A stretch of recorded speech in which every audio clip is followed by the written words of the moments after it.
Hello viewers, আসসালামু আলাইকুম। আশা করছি ভালো আছেন। নতুন আরেকটি ভিডিওতে সবাইকে স্বাগত জানাচ্ছি।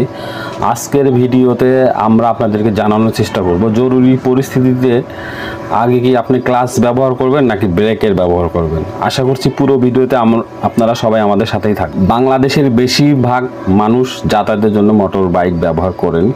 বাইকে ভ্রমণ করা শুধু সহজ নয়, লাভজনকও বটে। লক্ষ লক্ষ মানুষ প্রতিদিন বাইক ব্যবহার করেন, কিন্তু অনেকেই চালানোর সঠিক পদ্ধতি জানেন না, যার কারণে তারা প্রায় ভুল করে দুর্ঘটনার শিকার হন। আজকাল ট্রাফিক এড়িয়ে গন্তব্যে পৌঁছাতে বাইকের জরুরি নেই। অনেকেই তাই গাড়ি ছেড়ে বাইক বা মোটর বাইক ব্যবহার করতে পছন্দ করেন। চলন্ত মোটরসাইকেল থামানোর জন্য ব্রেকের ব্যবহার করতে হয়। কিভাবে বাইক থামাতে ব্রেক চাপতে হয়, কখন ক্লাচ চাপতে হয় বা কখন ব্রেক ও ক্লাচ একসঙ্গে চাপতে হবে, অনেকেই এই ধরনের বিষয়ে মনোযোগ না দিয়ে ভুল করতে থাকেন। আজ আমরা বলবো বাইকের ব্রেক ও ক্লাচ ব্যবহারের কিছু পদ্ধতি। প্রতিটি বাইকেই ব্রেক থাকে দুটি।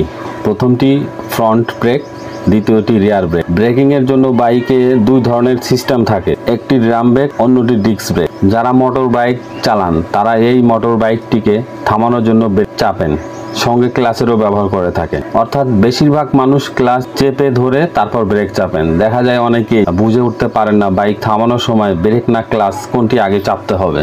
আসলে এটা নির্ভর করে পরিস্থিতির উপর, অর্থাৎ বাইক চালক কোথায় ব্রেক ধরছেন, কেন ব্রেক ধরছেন, ব্রেক চাপার সময় বাইকের গতি কত এবং বাইকটি কোন গিয়ারে রয়েছে, এরকম বেশ কিছু আলাদা আলাদা পরিস্থিতির উপরেই নির্ভর করবে ব্রেক ও ক্লাচের ব্যবহার।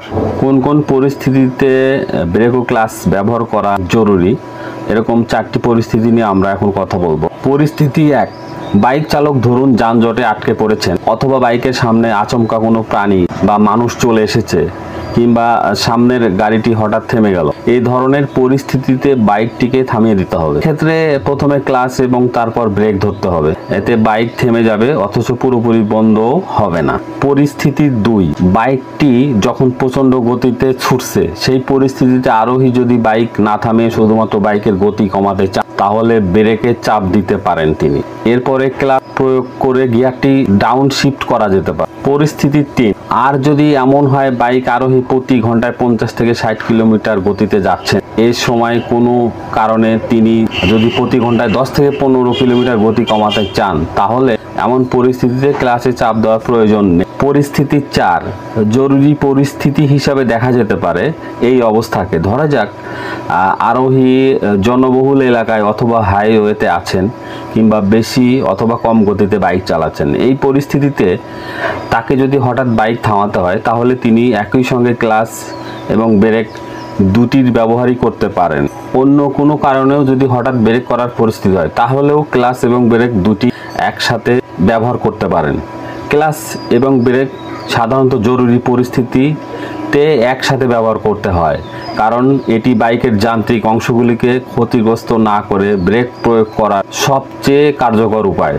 তবে হঠাৎ ব্রেক লাগানোর সময় সর্বোচ্চ সতর্কতা অবলম্বন করা উচিত। বাইকটি বেশি গতিতে হলে প্রথমে ব্রেক চাপা ভালো, তারপর যদি আপনি মনে করেন আপনাকে বাইক থামাতে হবে বা গতি বর্তমান গিয়ারের সর্বনিম্ন স্তরে পৌঁছে, তাহলে আপনাকে ক্লাচ চাপতে হবে আগে, এরপর গিয়ার কমাতে হবে। এটা না হলে বাইক বন্ধ হয়ে যাবে। আপনি যদি স্বাভাবিক গতিতে বাইক চালান এবং আপনি মনে করেন যে বাইকটি একটু ব্রেক করা দরকার, তাহলে শুধু ব্রেক চাপলেই কাজটি হবে। এর জন্য ক্লাচ ব্যবহার করার দরকার নেই। ব্রেক শুধুমাত্র বাইকের গতি কমাতে বা রাস্তায় ছোটোখাটো গর্ত, স্পিড ব্রেকার এড়াতে ব্যবহার করা যেতে পারে। যদি কম গতিতে বাইক চালান এবং হঠাৎ ব্রেক কষতে হয়, তবে প্রথমে ক্লাচটি চাপুন। আগে ব্রেক চাপলে বাইক বন্ধ হয়ে যেতে পারে। এটি সাধারণত দ্বিতীয় গিয়ারে চালানোর সময় করা যেতে পারে। আশা করছি ভিডিওটি ভালো লাগলো। এরকম আরও অনেক সুন্দর সুন্দর ভিডিও পেতে আমাদের সাথেই থাকবেন। সবাই ভালো থাকবেন, সুস্থ থাকবেন।